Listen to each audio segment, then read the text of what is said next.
Here on the ground, change happens fast. Problems feel frequent and urgent. It's loud and anxiety runs high. From a satellite view, the Earth looks the same as it did thousands of years ago. We've been here before. Let's learn from our past and shoot for a better future.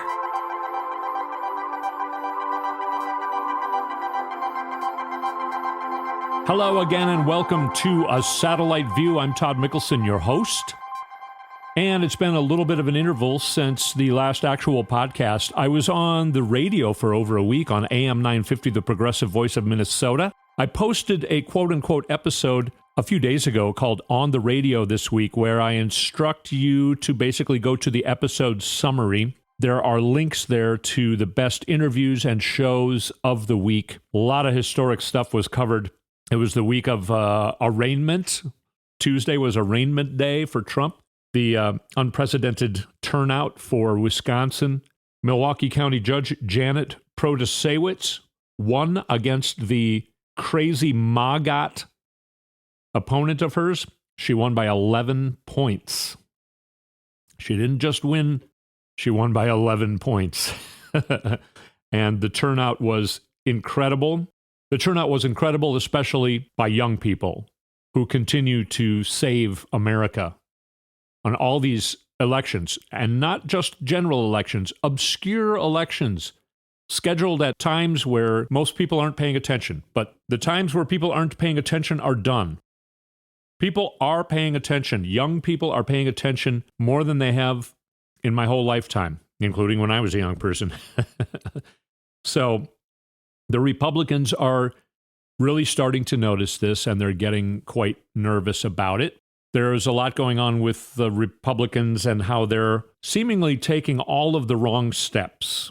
I decided to call this episode According to Sources because we're having a really incredible amount of sources with knowledge of the conversation, you know, that kind of thing. They speak with anonymity so that they can speak frankly and tell the truth. But normally there's one or two. In stories that we're seeing now, there are more than half a dozen people who spoke on condition of anonymity. Why can't I say that? Anyway, also, I wanted to point out, there's a segment on Fox News where they have the Fox 5 or whatever. And there's one woman who seems to now be actually speaking for the sane people, and all the rest of them are just, you know, Fox liars. One of the Fox liars being Pete Hegseth.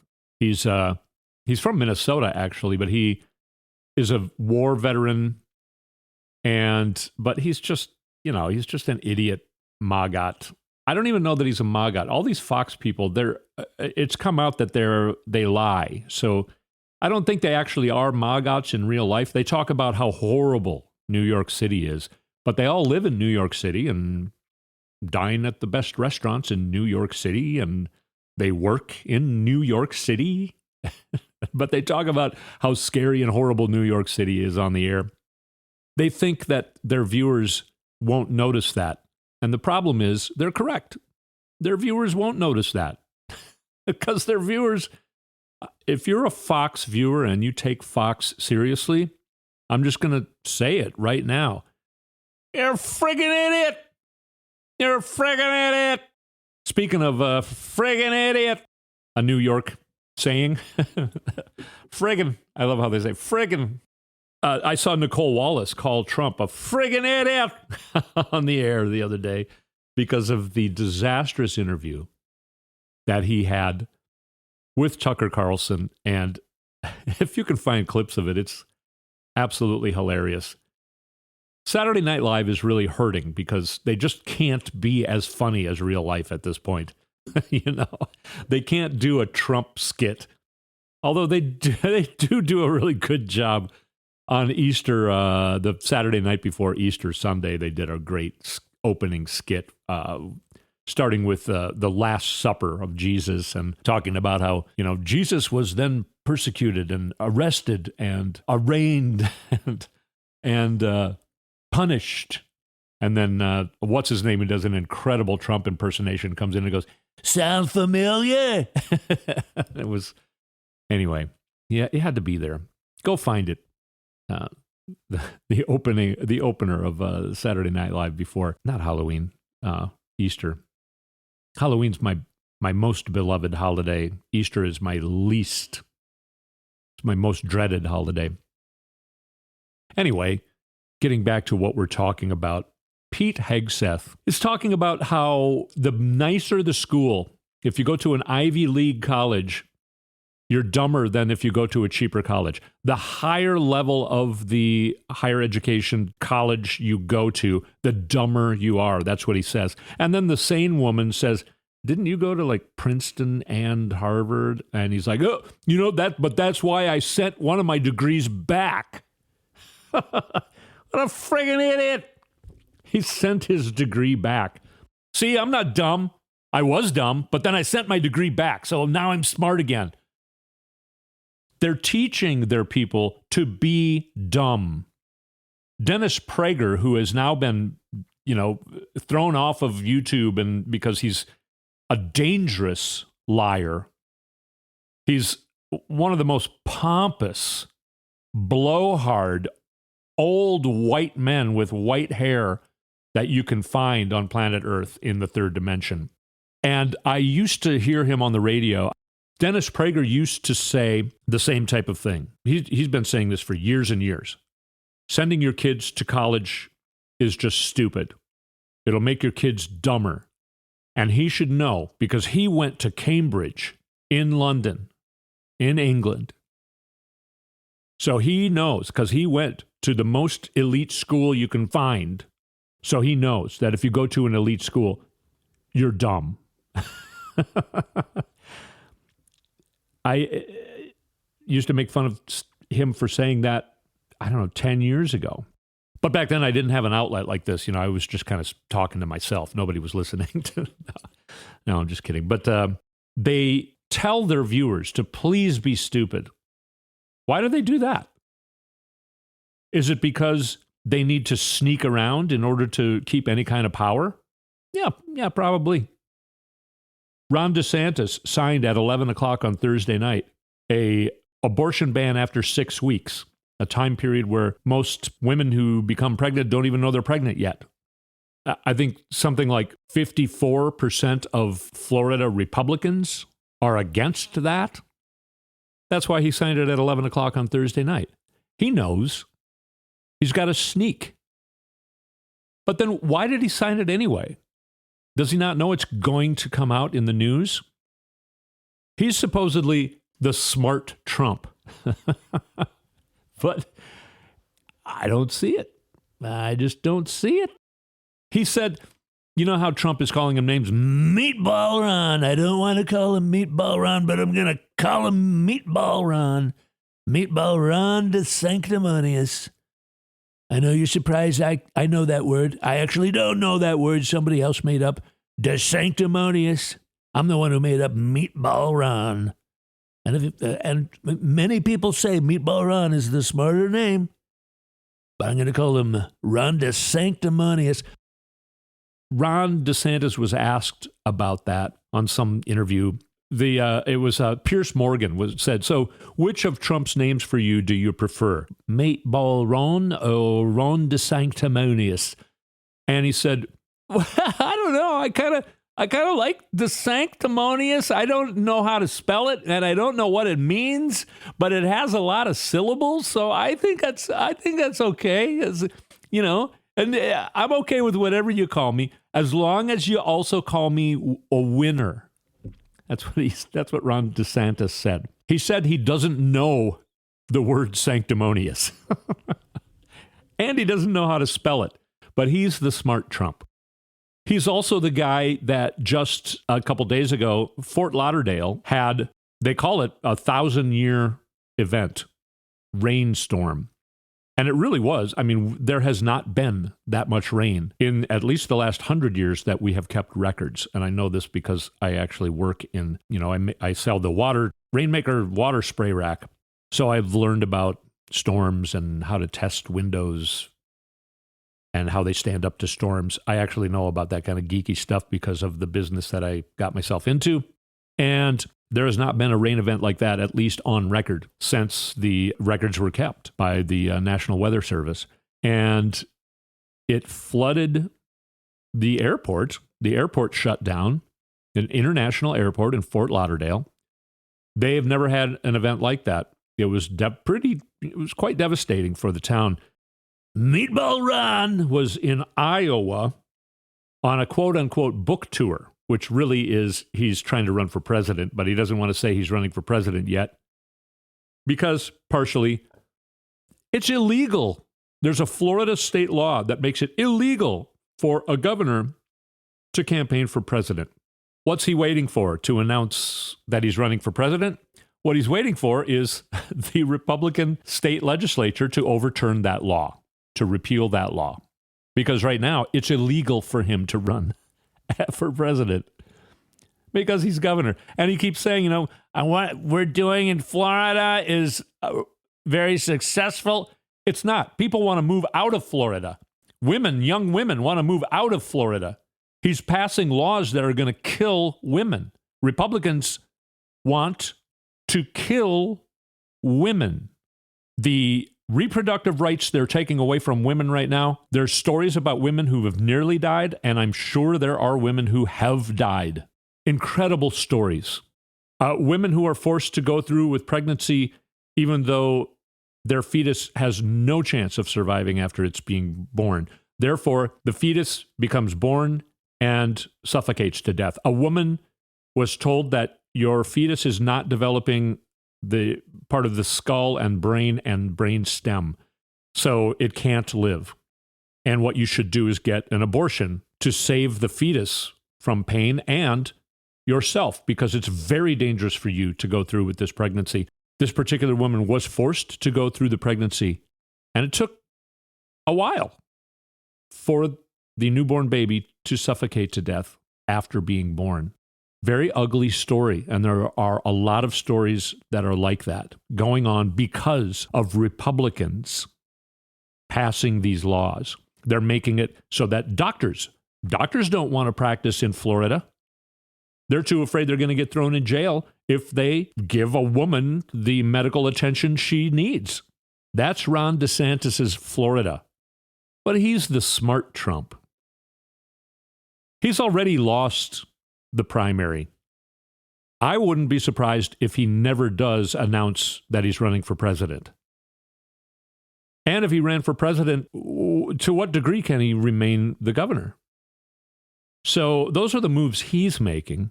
Republicans just absolutely making all the wrong moves. And that's the overall theme of this, according to sources, the title of this, because how is all this information getting out? Clarence Thomas, who leaked this information that might actually bring him down now, because he did actually break the law by not reporting that somebody bought his mom's house. Of course, he sold it for more than $1,000, and there is a law that says if you're a Supreme Court justice and you sell real estate for more than $1,000, you have to report it. Well, he sold real estate for more than $1,000. He was part owner of his mom's house. A Nazi billionaire bought it so that Clarence Thomas would no longer have to pay taxes, property taxes on the real estate. He never reported it. That's breaking the law. Everybody's waiting to see what John Roberts is going to do, because he should do something, but he's probably not going to. Another stupid move on his part, because people are coming down really hard on this. America is pissed off. We've all had it with this corruption. I'm kind of rambling back and forth. So many stupid moves going on.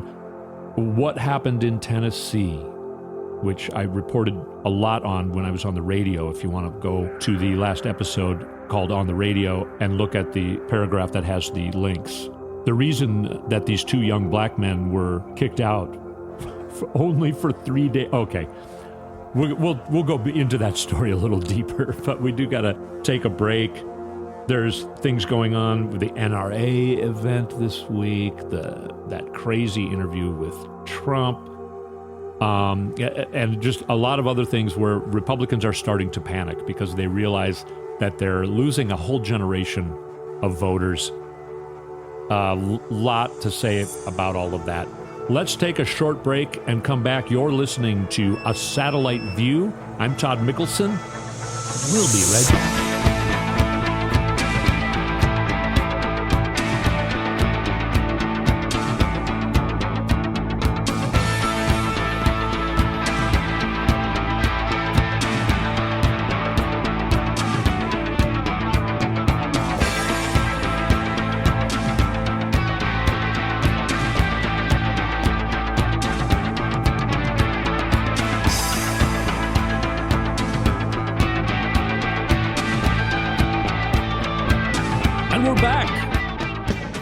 After a nice little piece of music. By the way, the music is original music. I used to work in music, so I've recorded an awful lot of music over the years. And you can find these songs and more if you go to toddmikkelson.com. There's a link to music, and you can find a whole bunch about the music that I've worked on over the years. I said we were going to talk a little bit more about the Tennessee Three. Gloria Johnson, a 60-year-old white woman, she was not expelled from the House of Representatives, the state house. Justin Jones and Justin Pearson, both young black men in their 20s, they were both expelled. Gloria Johnson was asked about it, and she said, well, look at the color of our skin. That had something to do with it. She pointed out that she's an older white woman.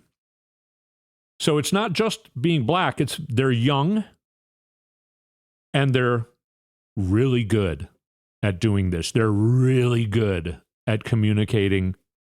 They're really smart and intelligent, and they're really good at representing their people. And all the old white men in the Tennessee State House are scared. I can't say somethingless. Poopless? Can I say that?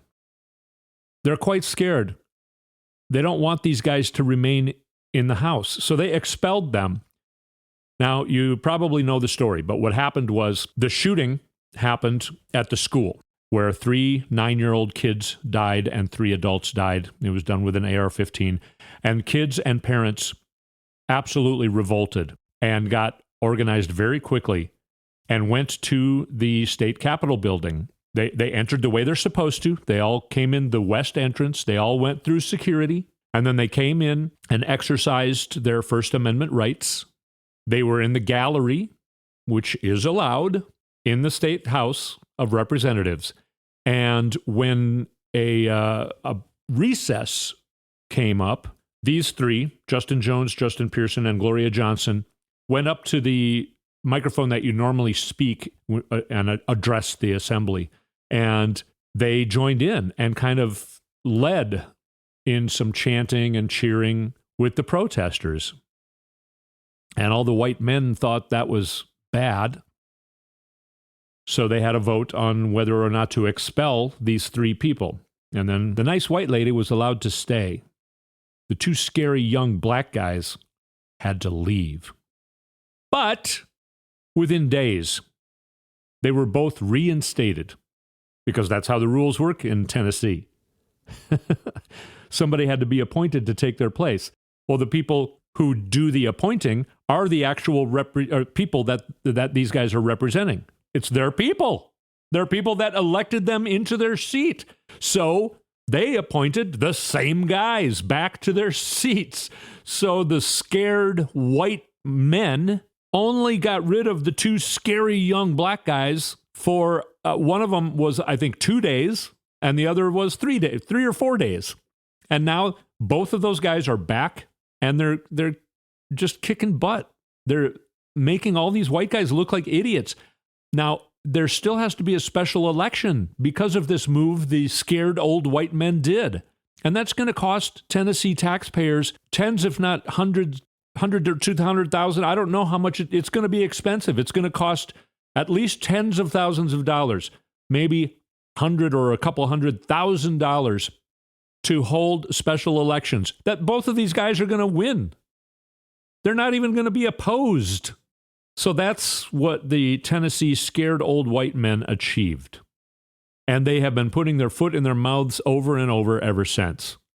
They called this, school kids lawfully coming into the Capitol, going through metal detectors and security, and coming in and taking their seats in the gallery, which they're allowed to do, and then voicing the fact that they want the Tennessee legislature to do something to protect their lives when they're in school. And the scared old white men said that event was at least as bad, probably worse, than January 6, 2021 at the National Capitol. Do these guys not realize that we can all hear them? I mean, they really are living in an age where video and film and audio recordings didn't exist. This is how much they're fantasizing. They have convinced themselves, apparently, that there's no such thing as a recording device. So the whole world is looking at these guys like they're a bunch of idiots, number one, or maybe that's number two. Number one, they're looking at them like they're hateful, racist, and then secondly, idiots. So that's something that happened. Smart move by the Republicans. So let's get to why I decided to call this episode According to Sources. And it has to do with our favorite Speaker of the House, Kevin McCarthy. This is a story written by Jonathan Swan and Annie Carney in the New York Times.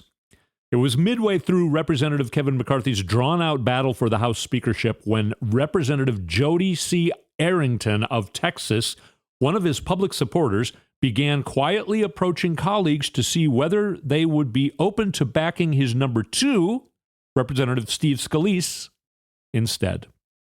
The support was not there when Mr. Arrington, a fourth-term Republican who chairs the Budget Committee now, floated the idea with Representative Jim Banks of Indiana, for instance. The answer was a hard no. Mr. Banks promised to lead the opposition if Mr. Scalise tried to mount a serious challenge against Mr. McCarthy, according to two people who said Mr. Banks told them about the incident. There's one according to source. Two people. Now we go on. Mr. McCarthy eventually won the speakership and promised not to bear grudges against the right-wing holdouts who extracted major policy and personal concessions in exchange for their votes. But the suspicions and divisions exposed during that process remain and are spilling out into the open as Mr. McCarthy faces his most consequential task, reaching a deal with President Biden to avert a catastrophic default on the nation's debt, coming as soon as this summer. Okay, already, so many things that we should be talking about are piling up just in this story. Let's go on. Mr. McCarthy has told colleagues he has no confidence in Mr. Arrington, the man responsible for delivering a budget framework laying out the spending cuts that Republicans have said they will demand in an exchange for any move to increase the debt limit. Okay, it's getting thicker and thicker. Aside from the perceived disloyalty, Mr. McCarthy regards Mr. Arrington, a former official in the George W. Bush administration, as incompetent. According to more than half a dozen people familiar with his thinking, who spoke on the condition of anonymity to describe private conversations. That's why I'm calling this according to sources. More than half a dozen people have leaked this, have talked to these reporters. They all want to remain anonymous. So what is going on in the Republican Party? There are enough disgruntled Republicans who are leaking these stories. Again, I mentioned who leaked the information about Clarence Thomas. Somebody who's disgruntled, somebody who's pissed at Clarence Thomas, somebody who knew. A source, according to a source, aware of the conversation. So this infighting between McCarthy and other people, and Steve Scalise is coming up too, was leaked by more than half a dozen people familiar with his thinking. The tension has burst into public view, contributing to confusion and mixed messages from Republican leaders about what their plan is and when they might be ready to share it. After Mr. Arrington told reporters he was preparing a term sheet detailing a formal list of spending cuts Republicans would demand from the White House in exchange for their support in raising the debt ceiling, Mr. McCarthy publicly undercut him, telling reporters, "I don't know what he's talking about." So this is absolute turmoil, and there's a good chance it's going to cost McCarthy his speakership. I mean, something was going to cost him his speakership very soon in his tenure, which we are still in, just a couple months down the road here. He demands, I'm going to just talk about it because he thinks Steve Scalise won't take a position on anything. He thinks he's unplugged from everything, which he is, because Steve Scalise thinks Kevin McCarthy's an idiot. Everyone can plainly see that Kevin McCarthy's an idiot. McCarthy said the debt ceiling has nothing to do with the budget. Yet, he's demanding that Biden accept their budget or he won't pass the debt ceiling. Biden says, show me your budget. They don't have a budget. McCarthy said he would have a budget ready. I think he first said by the end of March. And now he's saying then it was going to be the end of April. And now he's saying it's not going to happen by the end of April. Well, we're coming closer and closer to the debt ceiling needing to be risen. And if it's not risen, it will cause worldwide economic calamity. That's what these guys are playing with. And they can't even keep their poop together to fight from their own side. They can't even keep together. They can't even come up with a plan. McCarthy says, why won't Biden meet with me? Biden did meet with you. And he said, hey, here's my budget. Now show me your budget. Or I think he said, I'll show you my budget when you show me your budget. And McCarthy keeps saying, we need to work this out. Biden needs to work with me. And Biden keeps saying, well, how can we work? You won't tell me what you're demanding. You're saying you're going to demand things, but you won't tell me what those things are. Everybody can see this. Everybody can see that McCarthy has no control over any part of who he's supposed to have control over. His Republican House caucus. They all think he's an idiot. He thinks they're idiots. They all hate each other's guts. They don't even need to hate the libs anymore. They're going against each other. They have no plan. In the meantime, the Democrats are sticking together. You don't see grandstanding by, AOC or anybody. The Democrats are sticking together in this battle. And things are going really quite well, as opposed to how they're going for the Republican Party, who is finally realizing that they can't keep doing these things or they can't win elections. They won't be able to win elections. On Fox News, it's being repeated by pundit after pundit and now some legislators as well, talking about how Republicans can't keep doing these things. Gun measures are also being talked about. The NRA had their convention. And what do the Republicans do? They all go there and talk about guns and how we got to keep guns. Right now, America is more together than they have ever been able to get for decades on supporting just reasonable, sensible gun safety measures. The Republicans, for some reason, they can't adjust. And why do they still need the NRA? The NRA is broke. And by the way, this guy who's running for president as a Republican, Vivek Ramaswamy, he thinks there's no way he can win the primary. He's got brown skin. Republicans aren't going to vote for him, but he was at the NRA saying that we need to completely get rid of the FBI. That's what he's going to do if he becomes president. Of course, he's never going to become president, but if he does, he's going to completely get rid of the FBI because the Republicans are all behind law enforcement. Kristi Noem, the governor of South Dakota, was at the NRA celebration of mass shootings in America. She was there, and she said her 2-year-old granddaughter has a shotgun and a rifle already, because 2-year-olds need that in order to protect themselves, I guess. Yeah. Trump was there, and of course he's talking about I won that election in the polls. I'm 33% ahead of Meatball Ron DeSanctimonious. Now he just calls him DeSanctus. I don't know. I don't know what that means.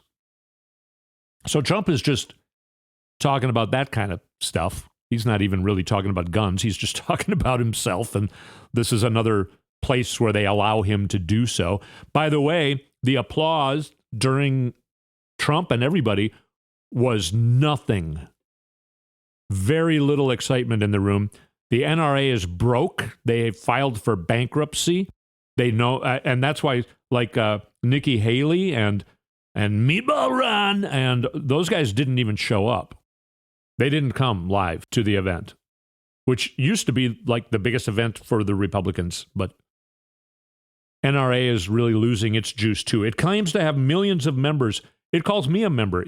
I don't, maybe not anymore, but it kept sending me a thing saying, hey, thanks for being a member. Here, you want to sign up again? I'm like, I'm not a member. They lie about their membership. They don't have millions of members. They say they do. Pretty much anybody who's on their mailing list, they call them a member. I used to be on their mailing list. I have no idea why. I ran for the Minnesota State of Representatives twice and got an F from the NRA both times, yet they kept me on their mailing list and I guess called me a member. So they're dead in the water. They can no longer contribute to political campaigns. So a lot of the Republican politicians aren't even going to the event anymore. So who are they being held hostage by now? Why won't they go along with the American public? Most Republicans are in favor of these reasonable gun safety measures, yet the Republicans' elected officials are still afraid. I don't know. But it's not helping them. It's hurting them. We'll talk about more things that they're doing in the wrong direction. Maybe we'll even hear from a couple of them about what they're talking about now and what they're noticing, that they're going in the wrong direction. They're doing everything wrong, shooting themselves in the foot over and over and over again. All right, we're going to take another short break. You are listening to A Satellite View. I'm Todd Mikkelson, and we'll be right back.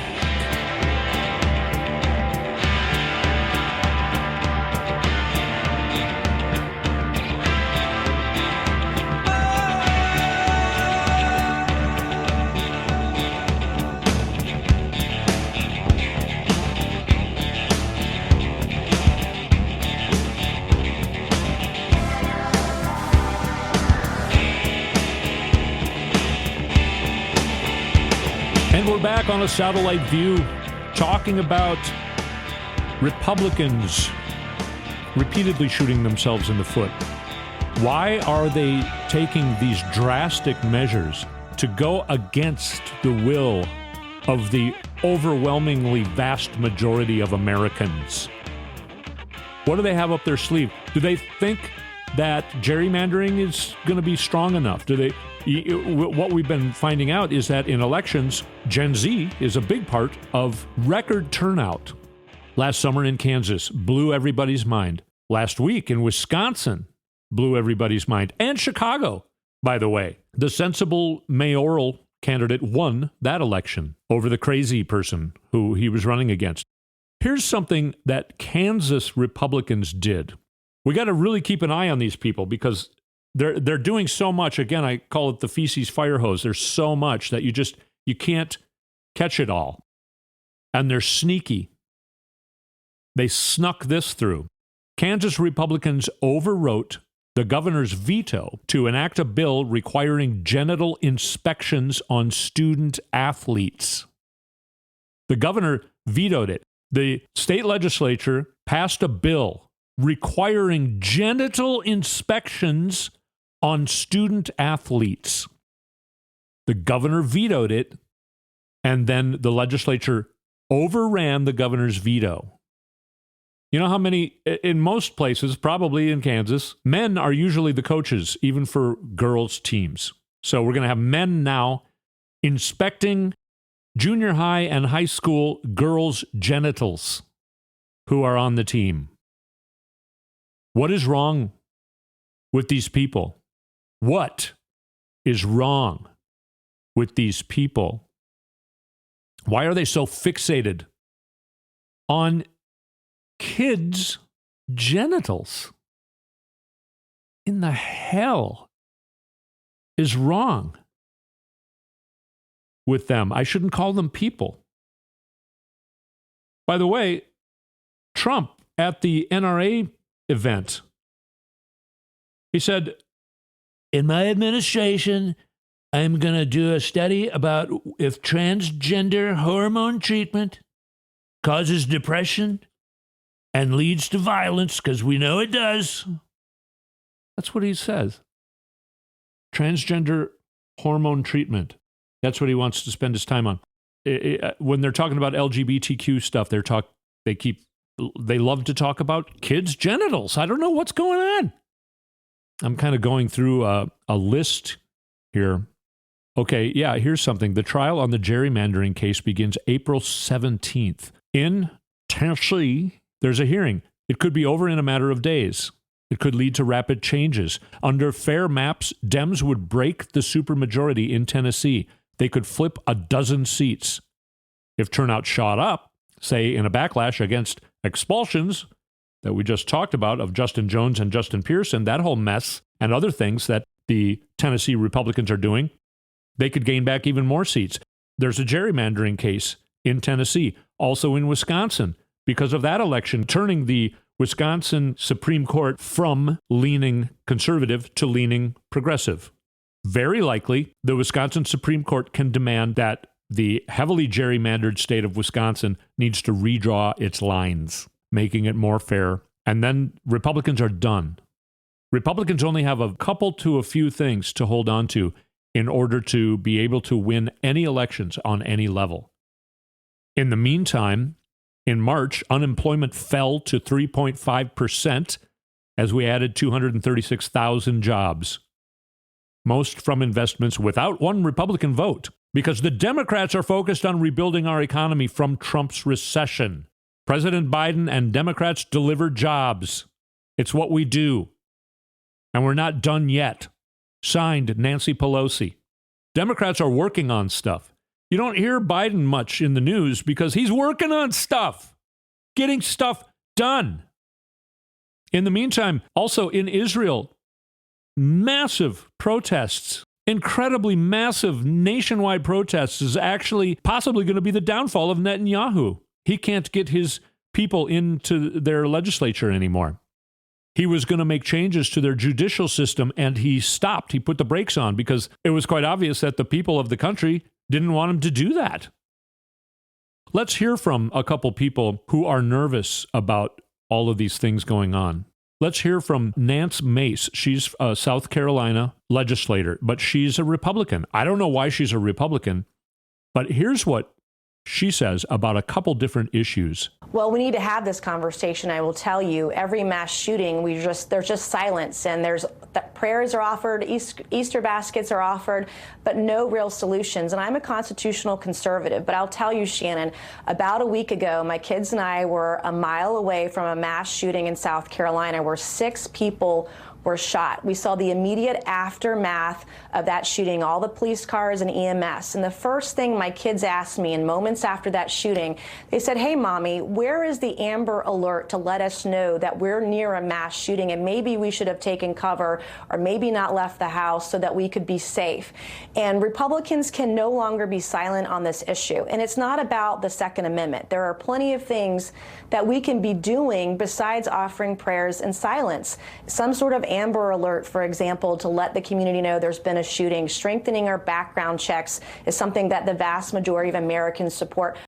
We need to find a middle ground on this issue. And I have a great pro-life voting record, but some of the stances we've taken, especially when it comes to rape and incest, protecting the life of the mother, it's so extreme. The middle, the independent voters, right of center, left of center, they cannot support us. And again, I represent a purple district. I talked to a voter the other day, and she left the Republican Party over this issue. She's an independent voter. She's pro-choice. Her gestational limits, for example, are at 14 weeks. I'm a pro-life legislator. I'm at 15 to 20 weeks. And so there's a lot of middle ground. I think it's important on how we talk about these issues and offer solutions. We've got 14 counties in South Carolina that don't have a single OBGYN doctor. So if we're going to ban abortion, what are we doing to make sure women have access to birth control? Let's also hear from Dana Perino. She used to be the press secretary under George W. Bush. And then, of course, she just signed on to be a Fox News pundit. She doesn't seem like a complete idiot, but like all the Fox people, they're made to be maggots. They're forced to lie. So that's what her job is now. But here's what she's starting to say on Fox News. Republicans used to be able to count on their voters turning out in the midterms. The left has really woken up to making sure that Gen Z gets out and vote. If you look at the vote and where it came from, especially in Wisconsin, at the University of Madison, for example, University of Wisconsin in Madison, it was staggering. The numbers are staggering, and that is going to happen all across the country. 40 years of GOP going full tilt. Now they're realizing that they've gone too far and created a monster. Student turnout in the Wisconsin at the colleges, at the state colleges, the lowest turnout was 74% of the general election. So you take the general election because that's the high water mark. That's when the most turnout occurs.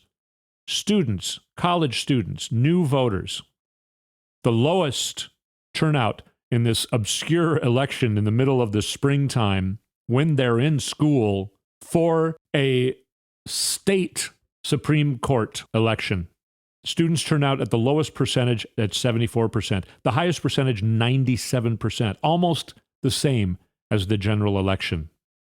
And of course, of college students, 75 to 85% of those votes went to Milwaukee County Judge Janet Protasewicz, who won against the Maggot crazy person by 11 points.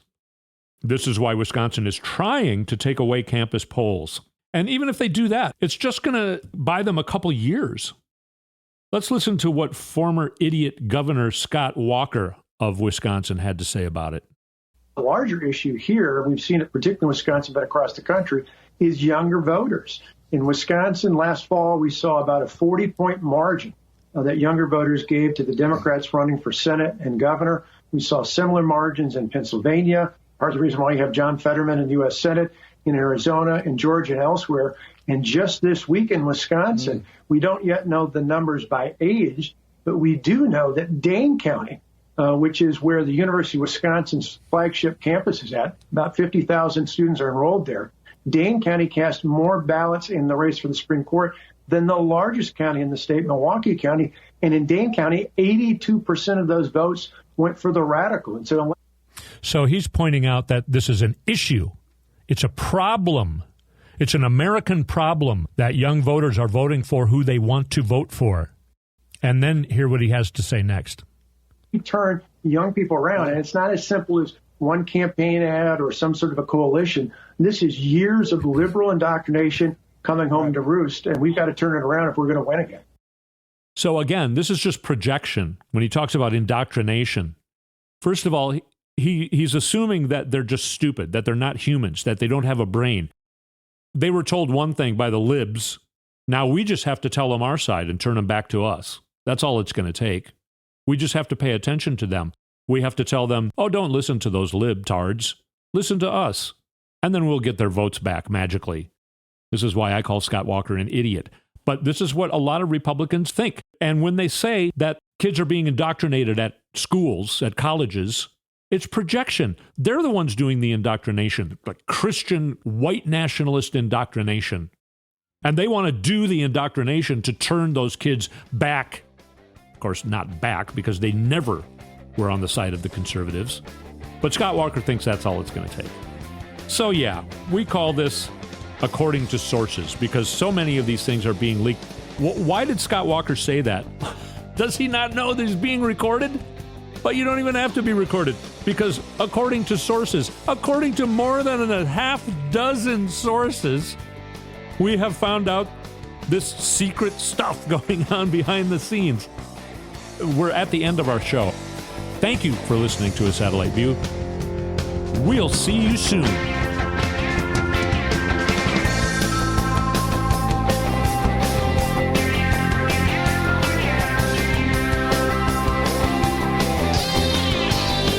You've been listening to A Satellite View with Todd Mikkelson. Go to toddmikkelson.com for links and more information.